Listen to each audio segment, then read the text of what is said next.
Okay guys, so still po tayo ng Negros Occidental. Ayan. So sa mga taga Negros Occidental natin guys, ay meron po tayong sumada ng 11.23.19. Grabe. Grabe yung pahirap ng Negros Occidental kung alam nyo lang. At pinapahirapan talaga yung mga taga-sumador, no? So tulad ko, hirap na hirap na talagang sumadayin yan. Dahil lagi ko pong ipinagdadasal na sana po laging tumama yung sumada ko para meron pong manalo. Okay, so 11 po tayo guys, dahil po dito sa 29. Tapos 23 po dahil po dito sa 5.32.14. Yung GIS guys, tagal ko na po itong sumada. Hindi ko po inalis siya sumada yung GIS kasi po marami po yung chance na mag-GIS dyan. Yung 28, 19. Sumada po yun ng mga GIS. And then yung 9 naman guys, galing yan sa 18, 27. So sana makuha natin yung sumada today. Tayaan po ninyo yan ng hanggang 3 days.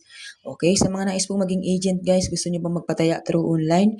PM lang po kayo sa akin, wala po akong agent ng Negros, di ba? So nakikita ko kasi guys, marami po mga Negros Occidental doon sa GC na mga nagpapataya online. So ibig sabihin, marami po ang mga tumataya na online. Baka gusto nyo rin pong subukan, tumaya sa akin online. No? So still po tayo ng Sorsogon, 11, 24 at 8. So yung 11 po ay galing sa 2 at 29, saka yung 20. Tapos yung 4 man guys ay galing dito sa 40 at saka dito sa 13. Yung 8 galing po sa 30 is 5. Okay? So simpleng-simple lang.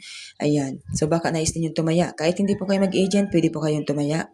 So PM lang po. No, so Romblon, 3, 18, 14, 24. So yung 3, galing po dito yan sa 12. 18 po ay galing sa 36. Yung 14 naman ay galing sa 32 at 23. 24 ay galing po sa 33 at 6. Ayan. So good luck everyone. So please like and share. Have a nice day.